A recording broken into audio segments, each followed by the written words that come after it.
Here's a full tutorial for dealing with a traffic stop when traveling privately. All right, everyone, let's talk about a situation we've all either feared or wondered about: getting pulled over while traveling in your private capacity. You've got no license plates and no driver's license because you're not engaged in commerce. The key here is to remember that you're in the right. You're not driving, you're traveling. And this distinction is where the magic happens. I'm going to walk you through exactly what to do from the moment those flashing lights come on, all the way to the sweet victory you'll get in court, and trust me, you'll win this case with ease. Step 1. When the cop pulls you over, first things first, hit record on your phone. You want everything documented and for your own safety purposes. The officer might be wearing a body cam, but you need your own footage. This is crucial to ensure that your story stays clear and untampered with. Stay calm and confident. You have nothing to fear here. This is an opportunity to stand up for your rights and set the record straight. When the officer approaches, you're going to handle this calmly but firmly. Sir, ma'am, I pulled you over because you were speeding. Can I see your license and registration? Good evening, officer. Am I being detained or am I free to go? Now, this question puts the officer on the defensive. They need to tell you right away whether you're actually being detained or not. If they don't detain you, they have to let you go. If they say you're being detained, you'll ask for the lawful reason. You're being detained for speeding. Can I see your license and registration?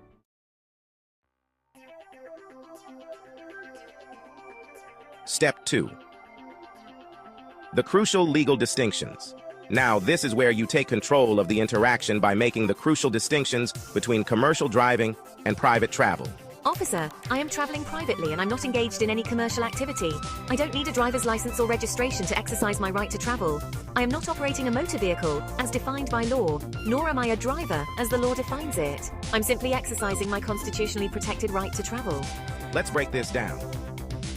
The officer is expecting you to be a regular driver, under the assumption that all traffic laws apply to everyone equally. But here's where we school them on legal definitions. A motor vehicle, by federal law, is defined as something used for commerce, transporting goods or people for hire. You're not doing that. A driver, under the same law, is someone operating a vehicle for compensation. So, you clarify that these definitions don't apply to you because you're not involved in any commercial activity. I'm going to need your license anyway. With respect, officer, I'm not required to provide a license because I'm not engaged in any regulated commercial activity. Unless you can prove that I am using this vehicle for hire, you don't have jurisdiction over me. Could you please cite the specific law I've violated?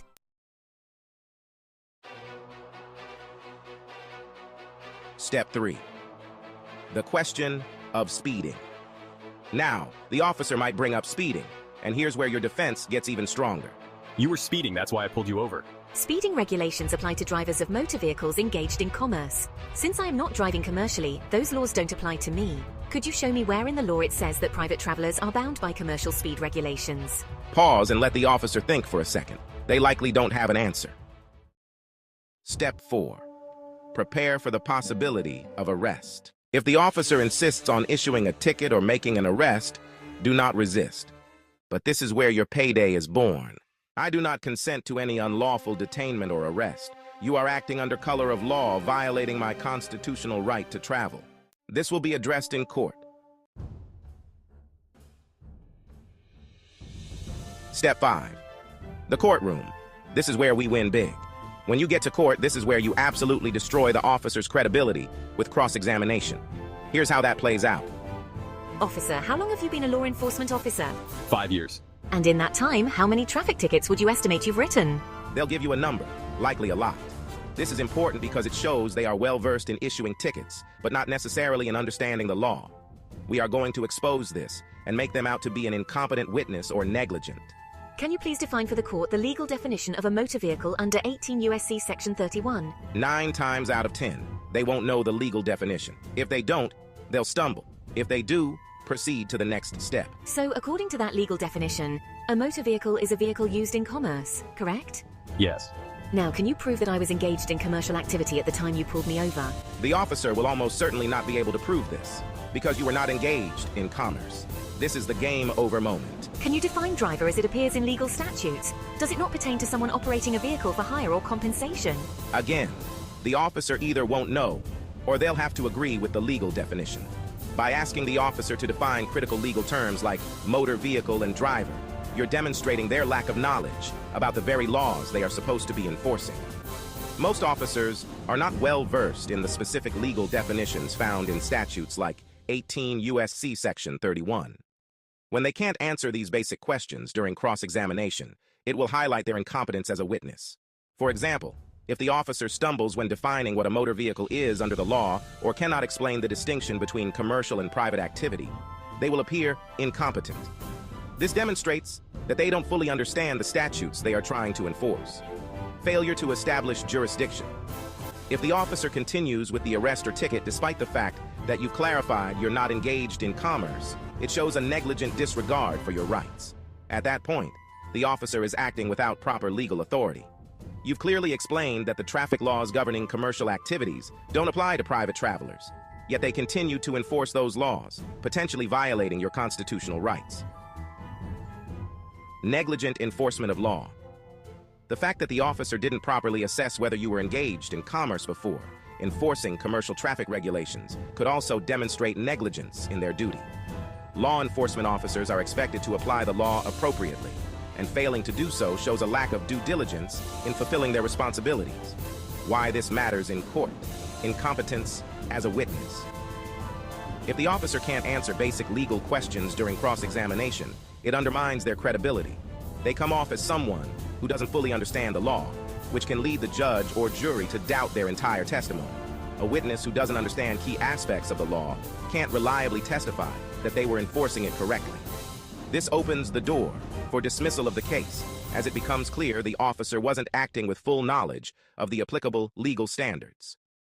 Negligence in law enforcement. If the officer knew, or should have known, that you weren't engaged in commercial activity, continuing to detain or ticket, you could be seen as negligent behavior. This is especially true if you repeatedly clarified your position as a private traveler, and they still proceeded as if you were operating under commercial laws. Negligence strengthens your case if you decide to file a civil rights lawsuit under 42 U.S.C. Section 1983.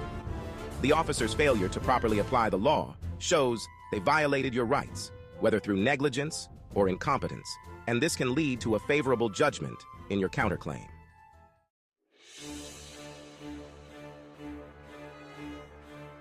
Step 6. The final move. Once the officer admits that they cannot prove you were engaged in commerce, you move for dismissal. Your Honor, the officer has failed to establish that I was engaged in any commercial activity, which is necessary to apply the statutes they are citing. As such, I move for immediate dismissal of this case based on lack of jurisdiction. The court will have no choice but to dismiss the case.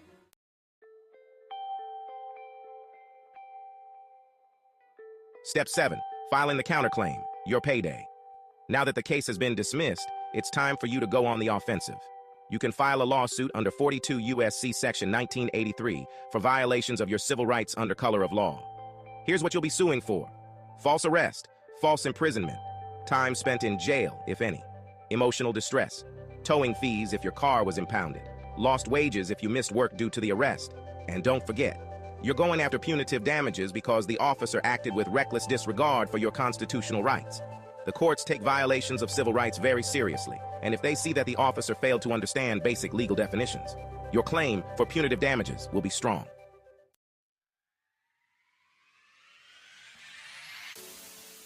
Conclusion. Teaching others. So as you can see, standing up for your rights in this situation is not only possible, it's simple. The law is clear, and as long as you remain calm, confident, and knowledgeable, you can walk away from this with your freedom intact and, potentially, a payday from the counterclaim. Teach this to others, and let's start holding these public servants accountable when they step beyond their authority.